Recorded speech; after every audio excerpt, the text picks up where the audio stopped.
काल आम्ही तिघी मैत्रिणी निघालो मुंबईच्या एका सुंदर संध्याकाळच्या शोधात. स्टेशनवर पोचलो, गरमागरम चहाचा आस्वाद घेतला, प्रामाणिकपणे तिकीट काढलं आणि सुरू झाला आमचा ट्रेनचा प्रवास. ट्रेनच्या खिडकीतून धावत जाणारी मुंबई, प्लॅटफॉर्मवरील धावपळ, गप्पा, हा प्रत्येक क्षण वेगळाच वाटत होता आणि कधी CST आलं ते कळलंच नाही.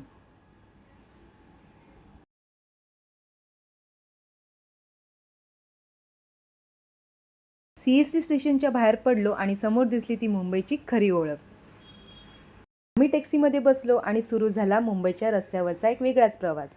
खिडकीतून येणारा वारा, दोन्ही बाजूनी धावणारी शहराची लाईफ, सिग्नलवरची गर्दी, समुद्राची हळूहळू जवळ येणारी चाहूल, प्रत्येक क्षणी मुंबई तिच्या वेगळ्याच अंदाजात भेटत होती.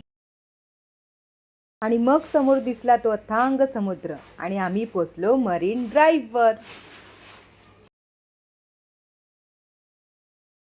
संध्याकाळचे सोनेरी रंग आकाशभर पसरले होते. आजूबाजूला खूप लोकांची गर्दी होती.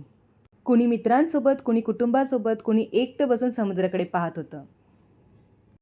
इतकी गर्दी असूनही तिथे एक वेगळी शांतता होती, मनाला सुखावणारी. आम्ही त्या वातावरणात हरून गेलो. समुद्राचा गार वारा, लाटांचा आवाज आणि मनमोकळ्या गप्पा. वेळ कसा निघून गेला ते कळलंच नाही. तेवढ्यात आमची अजून एक मैत्रीण गरमागरम वडापाव घेऊन आली. त्या समुद्रकिनारी बसून खाल्लेला तो वडापाव, त्याची चव अजूनही मनात ताजी आहे. खूप फोटो काढले, खूप हसलो आणि प्रत्येक क्षणाला मनात जपून ठेवलं. मनभर सुंदर आठवणी घेऊन आम्ही पुन्हा घराच्या प्रवासाला निघालो. व्हिडिओ आवडला असेल तर नक्की लाईक करा. Bye bye.